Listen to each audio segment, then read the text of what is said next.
Hello friends, तो चलिए unit 2 operations on large numbers का हम वर्कशीट 2 करते हैं। 1 हमने कर लिया है, अब हम 2 करते हैं। 2 में हमारे पास है solve the following word problems. अब वर्ड प्रॉब्लम्स के क्वेश्चन आ गए हैं। क्वेश्चन 1 है, क्वेश्चन 1 में ए पार्ट है, a soap factory produced 26,92,645 soaps on 1 year. In the next year, it produced 8,67,205 soaps more. How many soaps did the factory produce in the second year? अब आप बताओ, पहले साल में एक फैक्ट्री ने इतना सोप बनाया, ठीक है, और दूसरे ईयर उसने इतना बनाया, नेक्स्ट ईयर उसके, तो बोल रहा है कि जो सेकेंड ईयर में कितने टोटल सोप बन के रेडी हुए। तो इसमें एडिशन ऐड करना होगा ना, फर्स्ट ईयर के सोप को नेक्स्ट ईयर के सोप में अगर हम ऐड कर देते हैं तो सेकेंड ईयर में कितना सोप बन के रेडी हुआ ये निकल जाएगा। तो चलिए इसको हम स्टेटमेंट में लिखना पड़ेगा हमें, तो क्योंकि वर्ड प्रॉब्लम में ना हम स्टेटमेंट लिखते हैं। तो फर्स्ट स्टेटमेंट क्या होगा, number of soap produced in 1 year। चलिए लिख लेते हैं। तो फ्रेंड फर्स्ट स्टेटमेंट है number of soaps produced in 1 year 26,92,645। फिर extra soaps produced in the next year में बना जो सोप वो हमने लिख लिया। और लास्ट स्टेटमेंट है number of soaps produced in second year. अब सेकेंड ईयर में कितना बन के रेडी हुआ, तो इसको हम ऐड कर लेते हैं।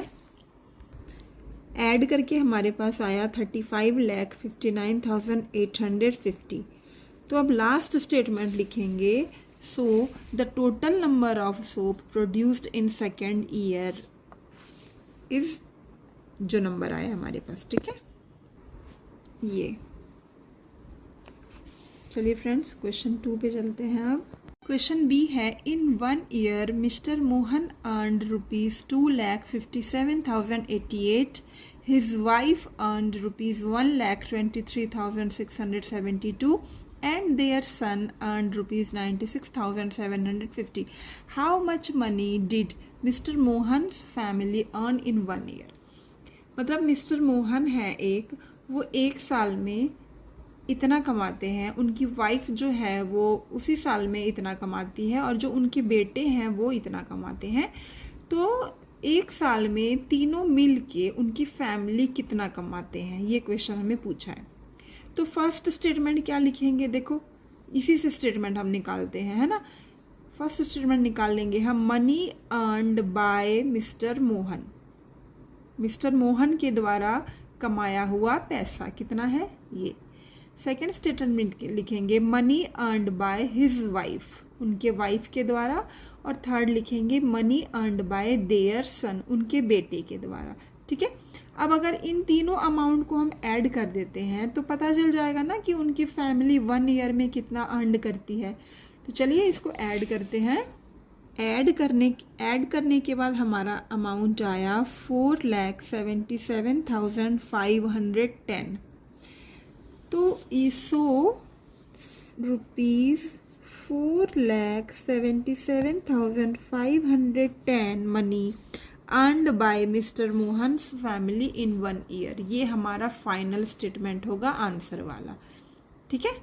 चलिए अब क्वेश्चन सी पे चलते हैं। सी क्वेश्चन है, in an examination conducted by Delhi university 15,83,693 candidates appeared. Out of the 7,49,865 passed, out of these how many candidates failed in the examination. अब एक एग्जामिनेशन दिल्ली यूनिवर्सिटी ने कंडक्ट कराया था जिसमें कि 15,83,693 कैंडिडेट्स अपीयर्ड हुए थे, मीन्स कि एग्जामिनेशन में हिस्सा लिया था उन्होंने। अब उसमें से इतने कैंडिडेट्स जो है पास हुए, तो अब बोल रहा है कि फेल कितने हुए, तो ऑब्वियस है ना, जितने बचे उतने फेल हुए। अगर इतने कैंडिडेट्स थे और उसमें से इतने कैंडिडेट पास हो गए एग्जाम में, तो जो बचे वही फेल हुए होंगे ना। तो बचना मतलब लेफ्ट, मतलब माइनस, डिफरेंस, है ना। तो स्टेटमेंट क्या लिखेंगे, सिंपल आप इसी से स्टेटमेंट उठाओगे, हम क्वेश्चन से ही स्टेटमेंट उठाते हैं। और स्टेटमेंट में लिखने के 2-3 तरीके होते हैं, इसमें से जो एक सिंपल और इजी मेथड है वो मैं आपको बता रही हूँ। आप सिंपल लिख सकते हो number of appeared candidates, number of appeared candidates equal to ये फर्स्ट स्टेटमेंट। सेकेंड लिखोगे आप नंबर ऑफ पास्ड कैंडिडेट्स, ये ठीक है। और अब इन दोनों को जब माइनस करोगे तो आ जाएगा नंबर ऑफ फेल्ड कैंडिडेट्स। वही हमसे पूछा था, how many candidates failed in the examination. तो जब हमने इसमें इसको माइनस किया तो हमारे पास आया 8,33,828। तो अब आंसर वाला स्टेटमेंट होगा, so 8,33,823 candidates failed in the examination. Sorry, यहाँ 28, ठीक है, failed in the examination. Question D करते हैं अब। क्वेश्चन डी है हमारे पास, in an election the winning candidates got 6,28,496 votes and his rival got 4,56,298 votes. If 3,846 votes were declared invalid, what was the total number of votes polled?